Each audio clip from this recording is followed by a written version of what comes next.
Hello everyone. आज हम काव्य लक्षण पर बात करेंगे। काव्य लक्षण क्या है, उसकी क्या परिभाषा है और काव्य लक्षण का बेसिकली मतलब होता है कि काव्य कैसा होना चाहिए। ठीक है, काव्य की परिभाषा अलग अलग आचार्यों ने, संस्कृत आचार्यों ने दिया है, चाहे वो भामा हो, दंडी हो, वामन, आनंदवर्धन, कुंतक, मम्मट, विश्वनाथ, पंडित राज जगन्नाथ। इन सभी की विचारधाराओं पर भी हम बात करेंगे और साथ ही फिर हम बात करेंगे कि पाश्चात्य काव्य शास्त्र में काव्य लक्षण पर क्या बातें की गई हैं और आधुनिक हिंदी साहित्य में काव्य लक्षण पर क्या बात की गई है, इस पर हम बात करेंगे। साहित्य सिद्धांत में काव्य लक्षण, काव्य हेतु, काव्य प्रयोजन, शब्द शक्ति, रस, छंद, अलंकार आदि पर बात की जाती है। और आज का जो हमारा विषय है वो काव्य लक्षण है। चलिए स्टार्ट करते हैं। काव्य लक्षण पर कहा गया है, काव्य लक्षण की जो परिभाषा दी गई है वो ये है कि काव्य लक्षण के लिए आवश्यक है कि काव्य व्याप्ति यानी अभिष्ट से न्यून, अभिष्ट से न्यून, अभिष्ट मतलब होता है जितना होना चाहिए उससे कम, और अतिव्याप्ति यानी जितना होना चाहिए उससे अधिक और दोषों से दूर हो, ऐसा कहा गया है। और जितना संभव हो सके यानी यथासंभव संक्षिप्त हो, संक्षिप्त यानी छोटा हो और सुबोध हो, आसानी से मतलब उसे पढ़ा जा सके, उसे ग्रहण किया जा सके, उसे समझा जा सके, अर्थात परिभाषिक शब्दावली से रहित हो। मतलब उसको ऐसा ना हो कि पढ़ने के लिए हमें डिक्शनरी आदि उठाना पड़ जाए, इतना ज़्यादा क्लिष्ट ना हो, परिभाषिक शब्दों से रहित हो, व्याख्या की अपेक्षा ना रखता हो, मतलब उसको स्पेसिफिकली व्याख्या के माध्यम से समझाने की ज़रूरत पड़ जाए, ऐसा ना हो। ऐसा काव्य लक्षण की परिभाषा देते हुए कहा गया है। आगे जब हम बढ़ते हैं तो हमें पता चलता है कि संस्कृत आचार्यों द्वारा निर्दिष्ट काव्य लक्षण क्या क्या हैं, वो हम बात कर रहे हैं। सबसे पहला जब हम भामा की बात करते हैं तो भामा 6ठी शताब्दी में आए थे और भामा ने अलंकारवादी भामा का काव्य लक्षण इस प्रकार है कि शब्दार्थों सहितो काव्यम। इन्होंने संस्कृत में ऐसा लिखा है, जिसका मतलब होता है शब्द और अर्थ दोनों का सहभाव काव्य है।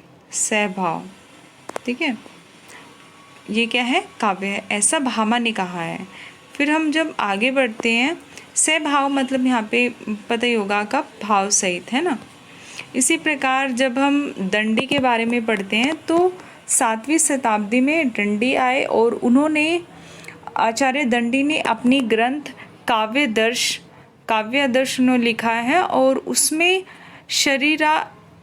शरीरांत दिष्टार्थ व्यवच्छिन्ना पदावली, ये संस्कृत में इन्होंने ऐसा लिखा है क्योंकि संस्कृत आचार्यों के हम जो काव्य लक्षण पर दिए गए विचार हैं उस पर बात कर रहे हैं।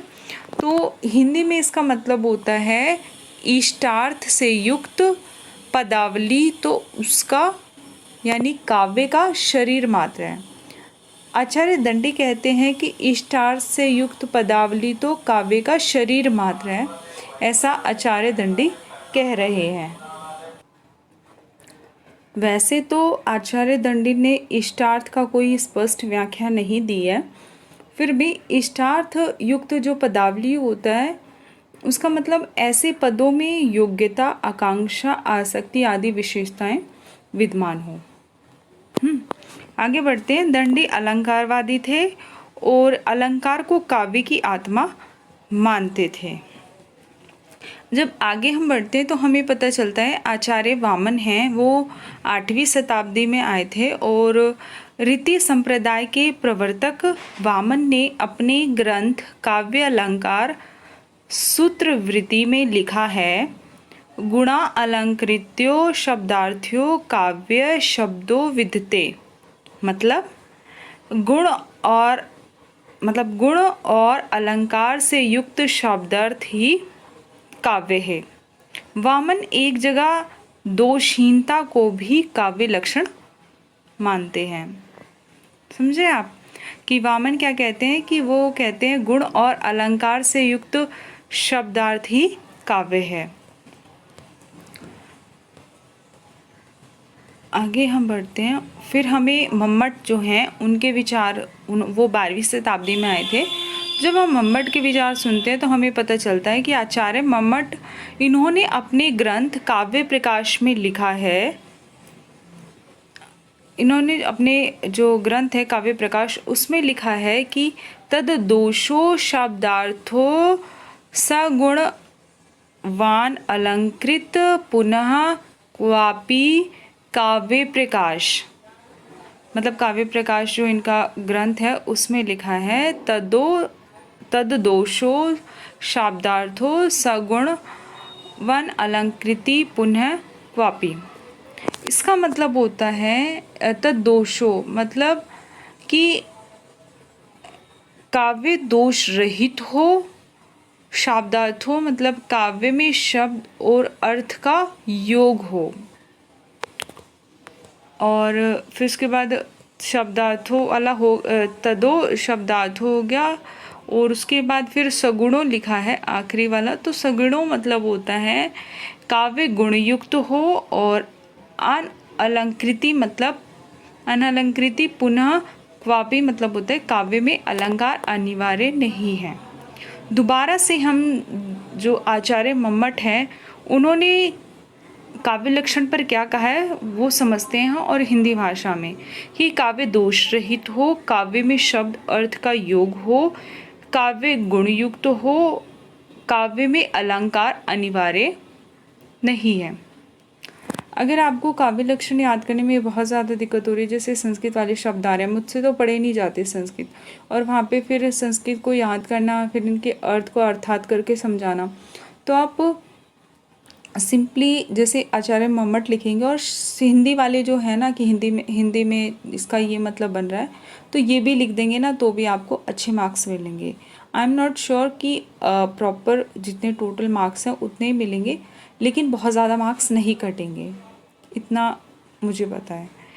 आचार्य विश्वनाथ जो हैं उन्होंने क्या कहा है, तो उन्होंने कहा है कि वाक्यम रसात्मक काव्यम मतलब रसयुक्त वाक्य काव्य है। इसी तरह जब हम आगे बढ़ते हैं, इन्होंने लिखा ना आचार्य विश्वनाथ ने कि इन्होंने अपने ग्रंथ साहित्य दर्पण में लिखा है वाक्यम रसात्मकम काव्यम, यानी रस से पूर्ण जो वाक्य है वही काव्य है।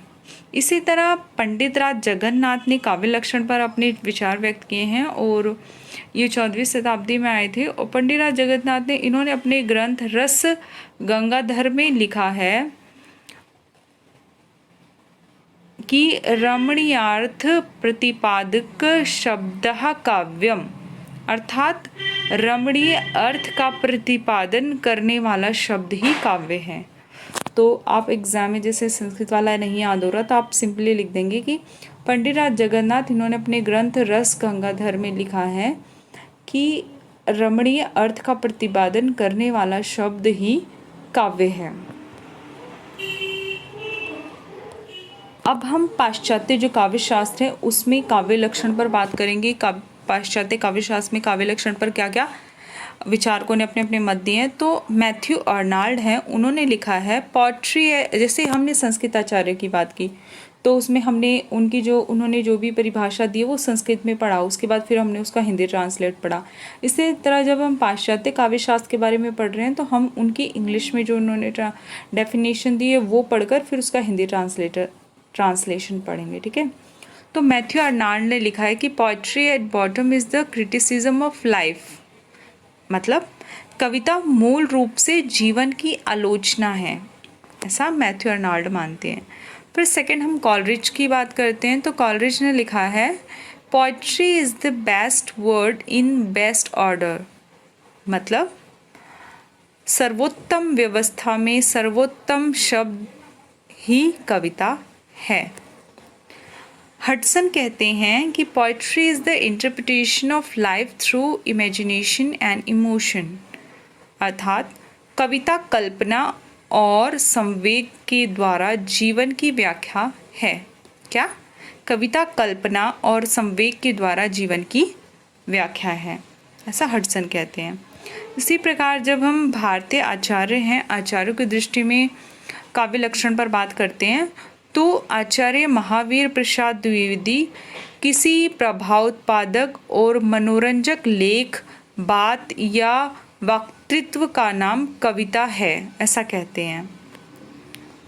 आगे जब हम बाबू गुलाब राय की बात करते हैं तो उन्होंने कहा है कि काव्य संसार के प्रति कवि की भाव प्रधान मानसिक प्रतिक्रियाओं की श्रेय को प्रेय देने वाली अभिव्यक्ति ही काव्य है। इसी प्रकार आचार्य शुक्ल हैं, उन्होंने कहा है कि आचार्य शुक्ल इन्होंने अपने निबंध कविता क्या है में लिखा है, जिस प्रकार आत्मा की मुक्त अवस्था ज्ञान दशा कहलाती है, हृदय की इसी मुक्त साधना के लिए मनुष्य की वाणी जो शब्द विधान करती आई है उसे कविता कहते हैं। आचार्य शुक्ल ने क्या कहा है? उन्होंने कहा है, दोबारा से बताती हूँ, कि हृदय की जिस प्रकार आत्मा की मुक्त अवस्था ज्ञान दशा कहलाती है, हृदय की इसी मुक्त साधना के लिए मनुष्य की वाणी जो शब्द विधान करती आई है उसे कविता कहते हैं। ठीक है, तो इस प्रकार हमने हमारा जो काव्य लक्षण पर पाश्चात्य काव्य शास्त्र में क्या कहा गया है और संस्कृत काव्य शास्त्र में क्या क्या कहा गया और हिंदी जो आधुनिक विचारक हैं उन्होंने क्या क्या कहा है, इस पर हमने बात की। और जब काव्य लक्षण का क्वेश्चन आएगा तो आपको ऐसे ही लिखना है। मेरा कहने का मतलब है पूरा बिल्कुल जो मैंने करवाया ना यही लिखना है एक तरह से, अगर आप मेरे यहाँ से पढ़ रहे हैं तो। ठीक है, और ये बेस्ट आंसर है और क्या बोलते हैं 2-4 बार पढ़ेंगे तो आपको याद आ जाएगा। ठीक है, मेरे पास स्पेशल रिक्वेस्ट आई थी कि मैम काव्य लक्षण करवा दीजिए, इसलिए मैंने इसको करवा दिया है। चलिए, तो फिर हम मिलते हैं काव्य प्रयोजन वाली वीडियो में। तब तक के लिए take care, bye bye, thank you for watching.